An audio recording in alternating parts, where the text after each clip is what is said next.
I plan our weeks for high school. So as you know, we homeschool. I have a high school student and a preschool student. So for high school, she really likes to have her work really organized, really scheduled, and to the point. Whereas my son, you know, he's only 3, so his is very, very flexible. So I'm going to just run through with you how I actually plan it. So I have my A5,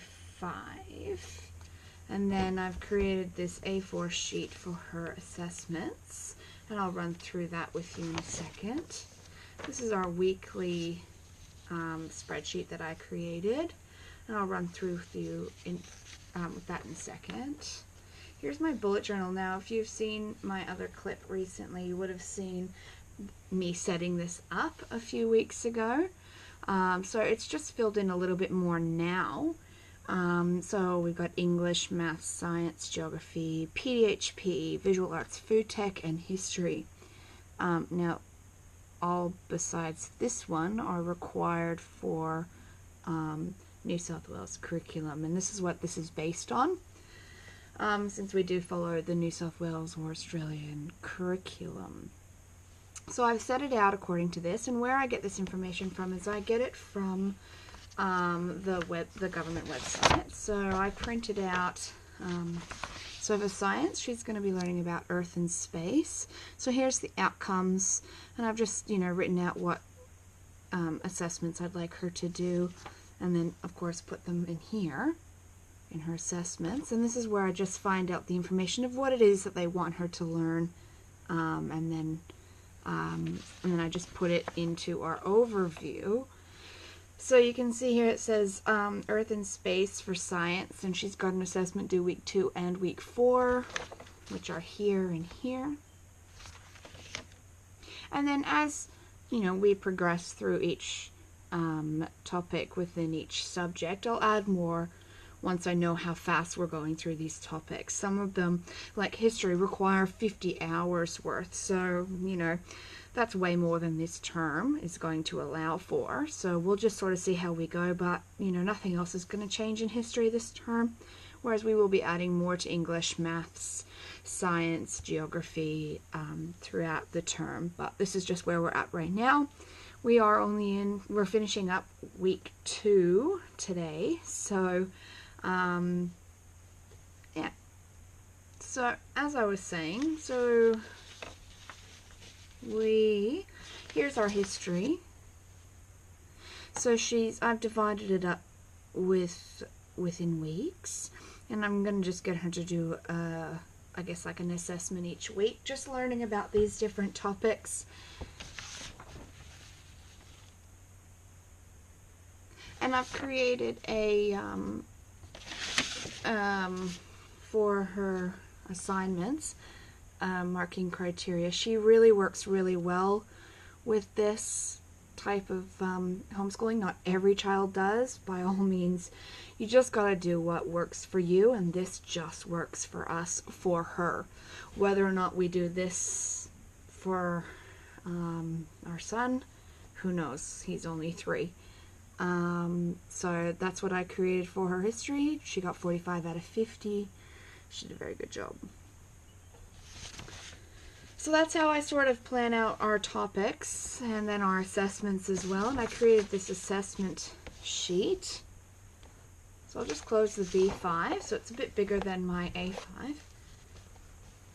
If you can see that. So it allows for a lot more space. That's why I use the B5.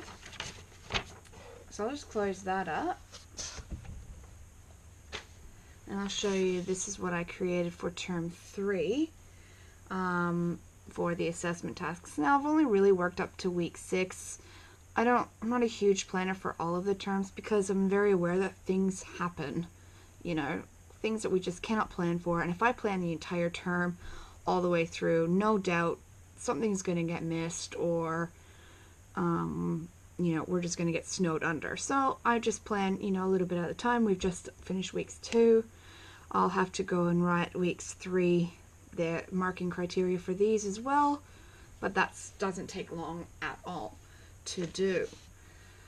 So this again, when I'm going through with what we're going to do for the week, I have a look at that one, and then my B5 to C, and I create this. Now, we get an AP or an approved person that comes around and has a look at how we've gone, and she's only been homeschooling for probably close to 1 term now. She went to high school at the beginning of the year, but it just really was not for her. So, you know, I've got to provide proof that I'm creating a learning environment for her and marking off the criteria that they wish. So this is just my way of how I will be going about it. And so we also go by weeks of the year. Okay, so you will have noticed in my assessment task, you'll see these weeks here. Weeks of the year are in orange, and weeks of the term are in black. So this week here of August is actually week 2 of our term 3, but we are in week 31 of the year. We do that because it just makes it a lot easier for bullet journaling purposes. And just makes it clear and cut what we learned during that week. So week 31, this is what she's required to do. She's a little bit behind, but we had quite a bit of things that we had to do at the beginning of the week. So, you know, that's okay. Even normal schools, they don't complete 100% of the syllabus that is set out, but that's okay. We'll just do what we can, and work through that. So with this, if there's a gap between, that means it's a different book or a different task within that subject that I want her to do. If it's all in here, if it's all line after line, it just means it's together.